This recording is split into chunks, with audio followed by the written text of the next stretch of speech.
5분 투자로 10억을 아껴보자. 안녕하세요. 직방TV 절세여신 제네시스입니다. 자, 오늘은 얼마 전 한국은행이 추가 금리 인하를 발표를 했습니다. 이에 대해서 어떤 분이 이렇게 질문을 주셨어요. 제네시스님, 이번에 기준금리가 내렸어요. 과연 부동산의 호재일까요? 금리가 인하되면 부동산에 어떤 일이 벌어지는지, 그리고 우리 세금과 관련된, 제가 이제 절세의신이니까 세금과 관련된 사항은 어떤 걸 봐야 되는지를 말씀드릴 건데요. 임차인, 그리고 집주인분들, 특히 이 집주인분들 중에서 주택임대 사업자를 등록하신 분들은 반드시 보셔야 되겠습니다. 한국은행에서 발표한 기준금리 최근 10년입니다. 10년. 10년이 좀 넘었네요. 2008년 8월부터니까 자, 금리가 5%가 넘었었죠. 이게 계속 쭉 내려와서요. 이때가 가장 낮았어요. 2016년 6월. 이게 이제 현재와 같은 1.25%인 거죠. 그리고 이게 드디어 한 3년 만에 다시 1.25로 지금 내려온 겁니다. 그래서 역대 최저치다. 최저치다. 과연 왜 한국은행이 이렇게 역대 최저치 기준금리를 내려는지에 대해서 한번 보도록 하겠습니다. 금리가 내려갔을 때 좋은 건 뭐냐? 경제 전반으로 보면 너무 넓어요, 이게. 그래서 부동산 쪽으로 조금 특화해서 보자면은 부동자금이 부동산 쪽에 들어오면은 좀 호재가 될 수 있겠죠. 긍정 요소가 될 수 있어요. 자, 무조건 긍정이 아니고 될 수 있다. 두 번째, 내가 집을 살려고 하는데 실거주 집인데 보통 다 모기지, 담보대출을 받는다고 했죠. 근데 이 담보대출도 기준금리가 내려가면 점차 내려갈 거란 말이에요. 대출에 대한 부담이 좀 줄어들겠죠. 내가 집을 좀 더 이참에 실거주 집을 마련하자라고 할 수 있죠. 그리고 아까 말씀드린 것처럼 투자처가 상대적으로 부족하니까 뭐 우리나라에서는 그래도 부동산이 그래도 좀 서울 수도권 중심이긴 하지만 상대적으로 좀 낮다고 보여져서 이쪽으로 좀 계속해서 자금이 좀 쏠릴 수가 있다. 자, 반면에 부정 요소를 보면은 한국은행이 이렇게 금리를 내렸다는 거는 경제 전반적으로 굉장히 지금 안 좋다는 거예요. 그렇기 때문에 금리를 내려서 쉽게 말해서 좀 돈을 좀 이렇게 풀겠다는 거죠. 자, 그런데 한편으로 보면은 이 경제 전반이 위축되어 있으니까 여러분들이 이제 심리가 더 하락할 수가 있죠. 그리고 이제 조금 어려운 내용이 나왔는데 디플레이션이라고 해서 물가가 이제 더 내려가는 이런 게 이제 인플레이션의 반대말이 디플레이션인데 여기서 조금 더 무서운 말이 이제 스태그플레이션이에요. 지금 뭐 용어에 대해서 다 설명드릴 수는 없고 물가도 내려가면서 동시에 생산도 안 되는 굉장히 그 경기 침체로 갈 수 있는 스태그플레이션에 대한 어떤 가능성. 자, 그러면 여기에 대해서 우리 대한민국 경제가 어떻게 될까요?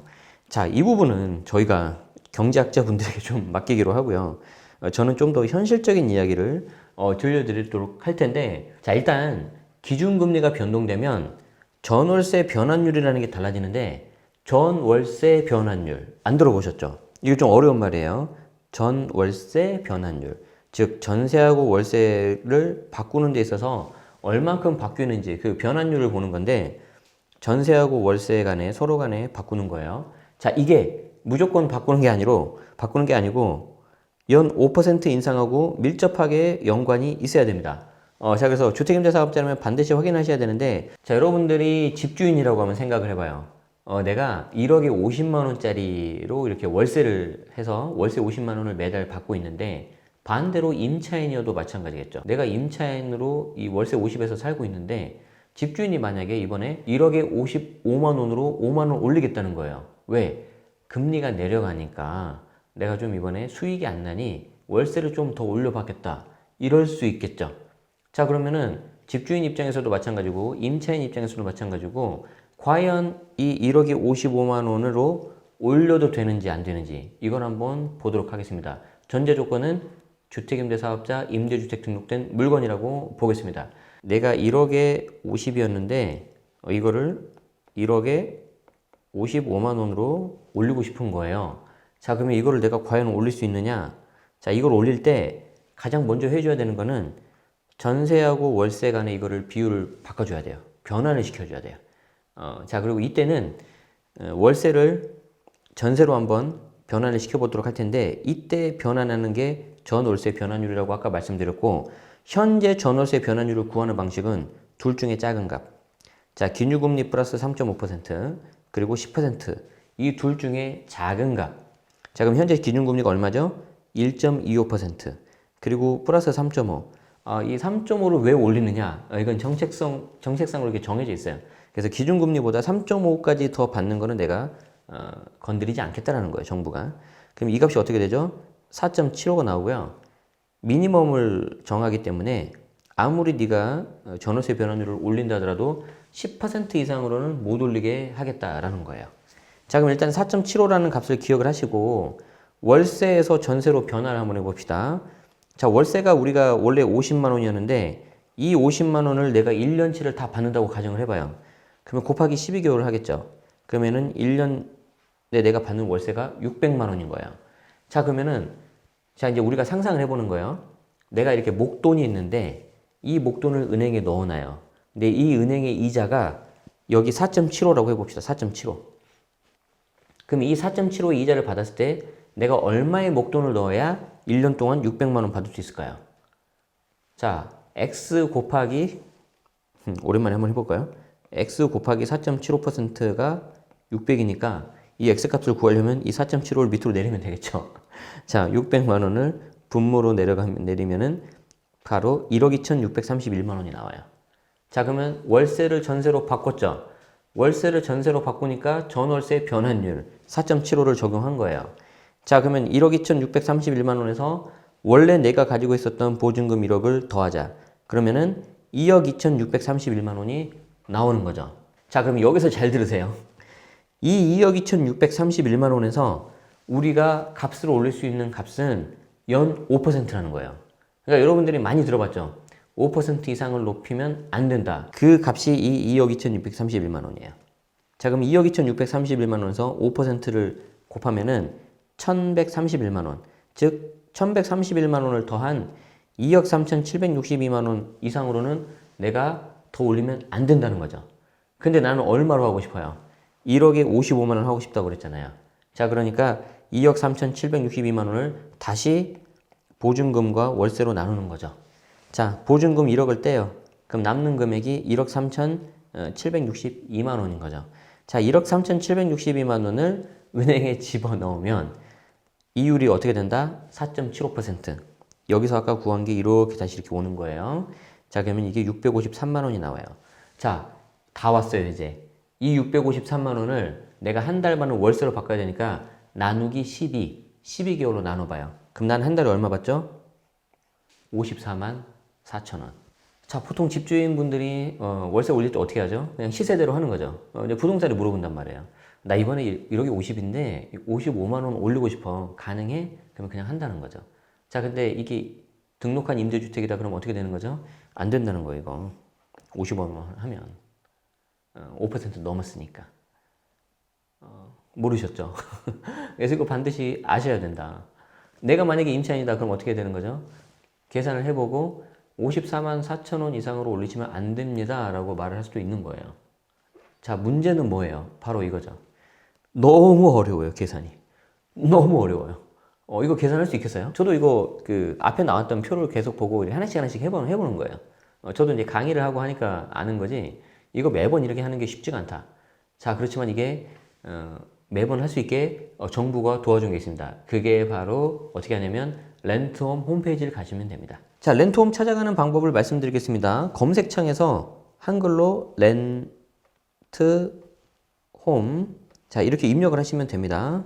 자, 누르시면 이렇게 나와요. 그래서 렌트홈 임대 등록 시스템이 나오는데 이걸 클릭을 하시면 해당 사이트로 연결이 될 수 있습니다. 자, 이렇게 나오는 거죠. 렌트홈 홈페이지는 뭐냐면은 우리 특히 임대주택으로 등록하신 주택임대사업자라면 반드시 아셔야 되는 사이트인데, 정부가 임대사업자 등록이라든가 물건 관리에 대해서 포털 사이트를 만들어 놓은 게 있는데 이게 바로 렌트홈 홈페이지입니다.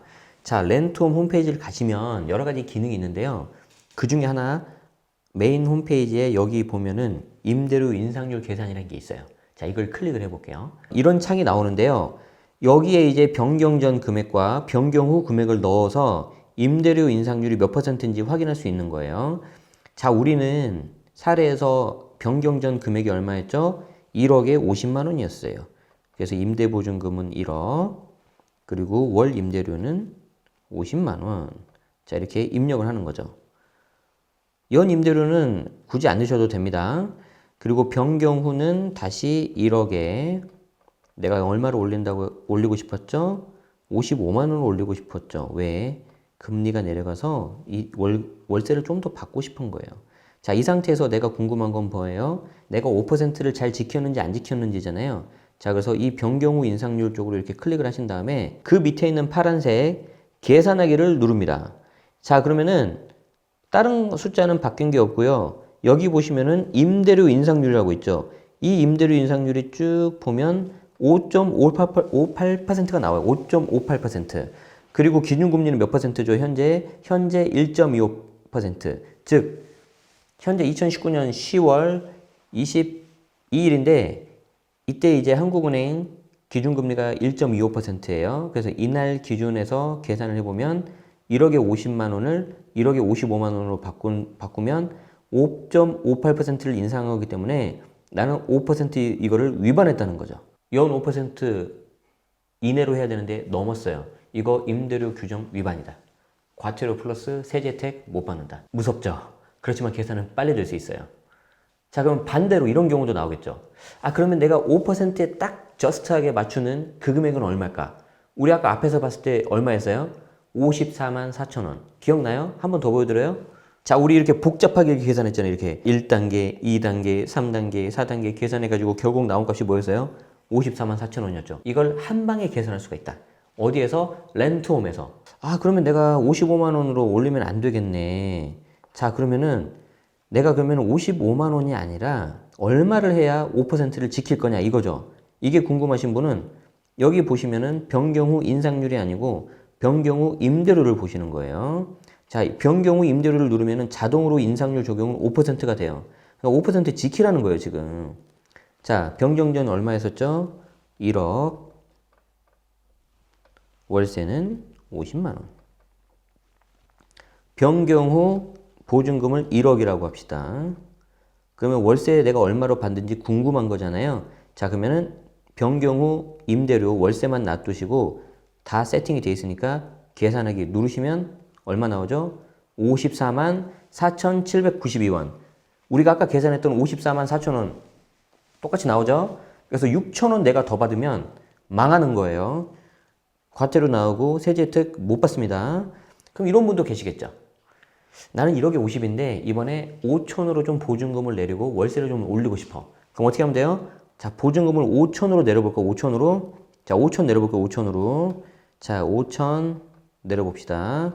5천 내려보고 당연히 5% 지켜야 되니까 이 변경 후 임대료가 궁금하신 거니까 이렇게 세팅해놓고 계산하기만 누르면 아주 편합니다. 그러면 74만 2,708원이 나오는 거죠. 그래서 74만 원까지는 내가 월세를 받을 수 있겠구나 라고 하는 거죠. 그렇게 되면 자동으로 계산이 된다. 자, 그래서 우리 아까 되게 복잡하게 봤던 그 계산 과정에 대해서 아, 내가 뭔가 자동으로 계산을 할 수 있구나 라는 거를 보시고 좀 마음이 안도가 되셨으면 좋겠는데 이걸 만약에 모르고 그냥 무작위로 주먹구구식으로 내가 월세나 전세를 맞바꿔 버린다면은 나중에 5% 상한을 위배해서 거액의 과태료 플러스 세제 혜택을 하나도 못 받을 수가 있어요. 과태료는 참고로 1회 어기면 500만 원, 2회 어기면 700만 원, 3회 이상 어기면 1000만 원이 과태료가 부과가 되니까 반드시 잘 체크하셔야 되겠습니다. 그래서 오늘 영상이 도움이 되셨다면 좋아요와 구독도 부탁드리고 계속해서 좋은 정보 알려드리도록 하겠습니다. 자, 지금까지 직방TV 절세여신 제네시스였습니다. 고맙습니다.